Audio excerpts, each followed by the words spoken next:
ये cultural war है, पहले भी था, आज भी है, आगे भी रहेगा। तो अल्टीमेटली इस कल्चरल वॉर का रास्ता क्या है? आप अपने घर में एक सिक्योरिटी गार्ड रखते हो, तो बाय द वे अगर कुत्ते, बिल्ली, आवारा जानवर आए या कोई हमला करे आपके घर पे, तो सबसे पहले किसकी ड्यूटी है उसको रोकने की? किसकी ड्यूटी है? Security guard. या सिक्योरिटी गार्ड बोले ऐसा है जी हम तो बैठे हैं, तुम ही निपट लो, ये उसकी ड्यूटी है क्या? तो सिक्योरिटी गार्ड की ये भी दिक्कत है, ये भी ड्यूटी है कि ये भी देखता रहे क्या क्या हमले होने वाले हैं, क्या क्या आने वाले हैं। कुत्ता आने वाला है कि सांड आने वाला है? कुत्ता आने वाला है, उसके लिए अलग डंडा होना चाहिए, सांड के लिए अलग डंडा होना चाहिए, और शेर आए तो उसके लिए, मतलब कैसे कैसे खतरे, ये सिक्योरिटी की ड्यूटी है। आपने सैलरी दे दिया, आप सिक्योरिटी गार्ड को सैलरी क्यों देते हो? सुरक्षा के लिए देते हो कि भाई मैं सुरक्षित रहूं, मैं आराम से सोऊं, सिक्योरिटी वाला गार्ड देखे। तो यही काम करने के लिए तो हम सरकारें चुनते हैं। किस लिए चुनते हैं? भाषण सुनने के लिए? जोर से बोलिए जरा। अरे संस्कृति की रक्षा हो, देश की रक्षा हो, समाज की रक्षा हो, मेरे परिवार की रक्षा हो। आज ही नहीं रक्षा हो, बल्कि उसकी ड्यूटी है, आने 10 साल के बाद क्या खतरा आएगा, 15 साल के बाद क्या खतरा आएगा, 20 साल के बाद क्या खतरा आएगा, उसको देखे, उसके हिसाब से जरूरत पड़े तो नियम बनाए, जरूरत पड़े तो कानून बनाए, जरूरत पड़े तो पुलिस फोर्स क्रिएट करे, जो जो करना है करे। आपने पैसा दे दिया, आपकी ड्यूटी खत्म। क्या ऐसा हो रहा है? जोर से बोलिए, पीछे नहीं आवाज आ रही है। धर्मांतरण हो रहा है कि नहीं? जो पहले बस्तर में होता था, जगदलपुर में होता था, आपका जो बॉर्डर का डिस्ट्रिक्ट था, जहां झबुआ में होता था, अबूझमाड़ में होता था, वो तो रायपुर तक होने लग गया, भिलाई में होने लग गया। अरे धर्मांतरण की आग आपके घर के सामने आ गई। अब क्या आपके बच्चे को कन्वर्ट कर दिया जाएगा तब आपकी आंख खुलेगी? आपकी बेटी को कन्वर्ट कर दिया जाएगा तब आपकी आंख खुलेगी? आपको लगता है अभी तो ठीक है, रायपुर आया और बगल वाले मोहल्ला वाला लड़की गई है, कोई बात नहीं, हमारी थोड़ी गई है। यह धर्मांतरण सिंगापुर में क्यों नहीं होता? यह धर्मांतरण कोरिया में क्यों नहीं होता? जापान में क्यों नहीं होता? भारत में क्यों होता है? यह अमेरिका, सिंगापुर, कोरिया, जापान वाले भारतीय संतों को धर्मांतरण कराने के लिए वीजा क्यों नहीं देते?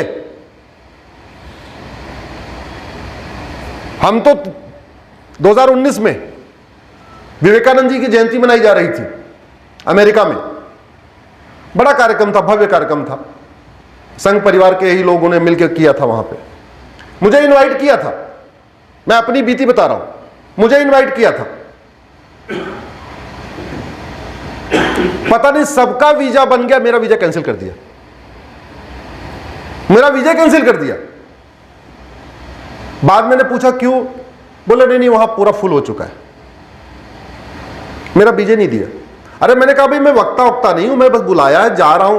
बोले नो नो नो नो, हमें कुछ नहीं करना था, हमें वहां कन्वर्जन नहीं कराना था, कुछ नहीं करना था। शायद एक आध सत्र था, मुझे वहां बोलना होगा। उन्होंने पूरी फीडबैक लिया कि अश्विनी उपाध्याय का वीजा क्यों आ रहा है, कैसे आ रहा है, कैसे आ रहा है, उनको कुछ इनपुट आया होगा। बोला नहीं आप जा नहीं सकते।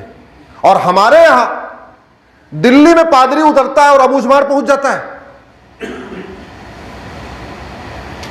अमेरिका से चलता है, यूरोप से चलता है, दिल्ली उतरता है, दिल्ली से रायपुर उतरता है, रायपुर से आपके भिंड, मुरैना और रायपुर, भिलाई, दुर्ग और फैल जाता है, और हमें कुछ कर ही नहीं पाते। क्यों? किसकी कमी है? हमारे वीजा सिस्टम की कमी है। वीजा सिस्टम कौन ठीक करेगा? कौन ठीक करेगा वीजा सिस्टम? सरकार नहीं ठीक कर रही तो आपकी क्या ड्यूटी है?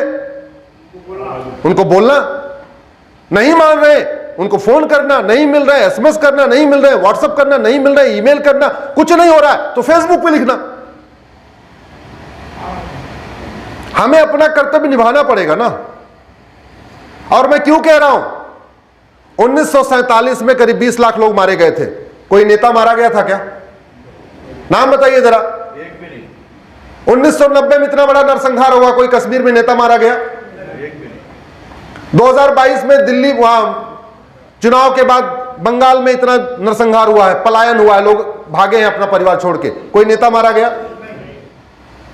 उनको आईबी की सूचना पहले आ जाएगी कि यहां खतरा है, वो पहले चले जाएंगे। कड़वी सच्चाई सुन रहे हैं ना, यही बात है कि नहीं है? तो हम कम से कम अपने नागरिक होने का तो धर्म निभाएं। आखिर हिंदुओं को दुबई जाके, अमेरिका जाके धर्म के प्रचार की इजाजत क्यों नहीं मिलती और भारत में क्यों मिल रही है? अगर समस्या भारत में है लेकिन दुबई में नहीं है, सिंगापुर में नहीं है, कोरिया में नहीं है, तो दो ही बात है, या तो उनका डॉक्टर अच्छा है या तो उनकी दवाई अच्छी है। अगर यहां धर्मांतरण हो रहा है और किसी की भी सरकार है हो रहा है, XYZ में पार्टियों का नाम नहीं लेना चाह रहा हूं, वर्तमान सरकार में हो रहा है कि नहीं? इसके पहले हो रहा था कि नहीं? जरा ईमानदारी से बोलिए। तो फिर दोनों में अंतर क्या रहा? फिर दोनों में अंतर क्या रहा? धर्मांतरण इसलिए नहीं रुक रहा है कि डॉक्टर तो बदल रहे हैं, दवा नहीं बदल रही है। बीमारी इसलिए ठीक नहीं हो रही है क्योंकि डॉक्टर बदल रहे हैं, दवा नहीं बदल रही, दवा पुरानी वाली चल रही है। और इस दवा को बदलना किसका काम है? डॉक्टर का। आपकी अगर बीमारी ठीक नहीं होती आपके परिवार में, मान लो आपके बच्चे की तबीयत खराब है, आप डॉक्टर के पास जाते हो, एक दवा दे दिया, 4-5 दिन बुखार नहीं उतरा, दोबारा जाते हो, फिर उसने वही दवा दे दिया, फिर नहीं उतरा, तीसरी बार जाके इतना तो बोलते हो ना कि डॉक्टर साहब बीमारी ठीक हो नहीं रही, दवाई आप वही को ही देते जा रहे हो। आप बोलते हो कि नहीं बोलते? जरा बोलो जरा।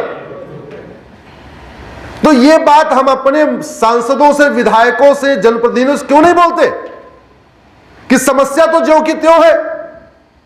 सर अगर मेडिकल बुक ही गलत लिखी गई है तो डॉक्टर दवाई तो गलत दे गए। हाँ, तो अगर वो किताब ही गलत लिखी है, यानी वो दवा ही गड़बड़ है, तो उस दवा को बदलने की ड्यूटी किसकी है?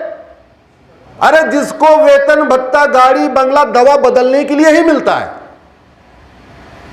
फीता काटने के लिए, भाषण देने के लिए, बर्थडे सेलिब्रेट करने के लिए, विदेश घूमने के लिए नहीं। उसको वेतन भत्ता, गाड़ी, बंगला, आजीवन पेंशन, फ्री का सिक्योरिटी, फ्री का खाना बनाने वाला और आजीवन पेंशन और बड़ा सा मकान, ये सब उसी काम के लिए मिलता है।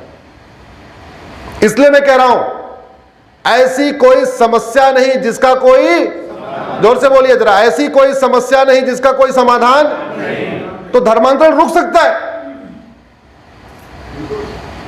आप एक कानून बनाइए, जो आदमी धर्मांतरण में पाया गया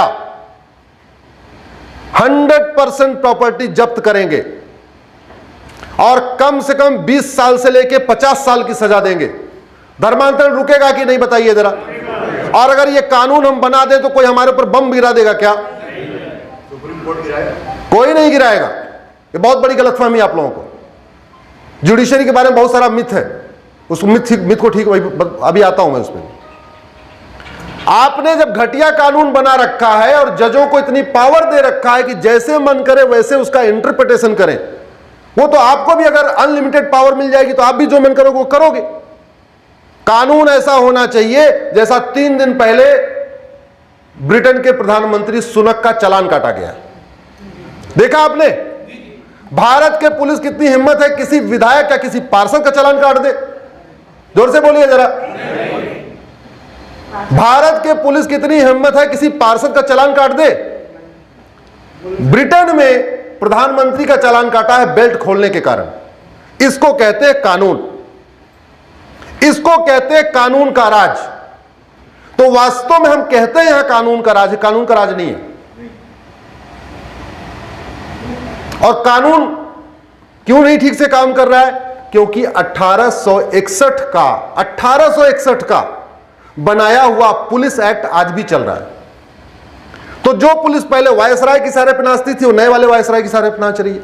नया वाला वायसराय बोलेगा इसके यहां छापा मारो तो मारेंगे, नहीं मारे तो नहीं। और पुलिस वाला भी क्या करे? हम लोगों ने पुलिस को पंचिंग बैग बना रखा है। सारा दोष पुलिस पे डाल देते हैं, ऐसे लगता है कहीं अफगानिस्तान से आया हुआ है। अरे हमारा भाई, हमारा वो रिश्तेदार, हमारा ही परिवार वो भी है, वो मजबूर है, क्या करे।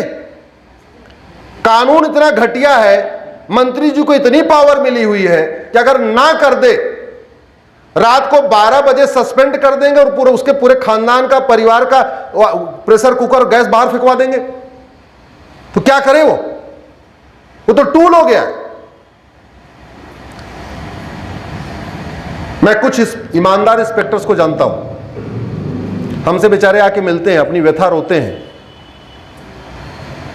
बोले साहब हमारे एरिया में धर्मांतरण हो रहा है। मैं जानता हूं धर्मांतरण हो रहा है, चंगाई सभा हो रही है, घुटना ठीक हो रहा है, बाजपन ठीक हो रहा है, नपुंसकता ठीक हो रही है, कैंसर ठीक हो रहा है, एड्स ठीक हो रहा है, सब ठीक हो रहा है यहीं पे। लेकिन अगर मैं जाकर रोक दूं, रातों रात मेरा ट्रांसफर हो जाएगा। क्या करे, वो मजबूर है, क्या करे बेचारा। होगी। अगर आप हमारी बात से सहमत हैं तो इस वीडियो को कम से कम 10 लोगों को जरूर फॉरवर्ड करिएगा और इस चैनल को आप सब्सक्राइब कर लीजिए, बेल आइकन प्रेस कर लीजिए, जिससे जब भी हम कोई वीडियो अपलोड करें आपको तुरंत सूचना मिल जाए। इस वीडियो को अपने अपने सांसद विधायक को टैग करके ट्वीट करिए। इस वीडियो को, इस लिंक को अपने फेसबुक पे डालिए और इस लिंक को कम से कम अपने व्हाट्सएप पे शेयर करके और उनसे रिक्वेस्ट करिए इसको सुन ले। केवल आप फॉरवर्ड कर देंगे तो लोग वो भी फॉरवर्ड कर देंगे। ऐसा भी होता है व्हाट्सएप पे, जो कि दुनिया भर की चीजें आती रहती हैं, तो लोगों समझ में नहीं आएगा, हाँ इसको बहुत सुनना, इसको जरूरी है। आपको लगता है इस विषय को समझना जरूरी है, तो जिसको भी आप ये लिंक फॉरवर्ड करिएगा उनसे ये भी कहिएगा कि प्लीज इस वीडियो को आप सुन लीजिए। धन्यवाद, आभार।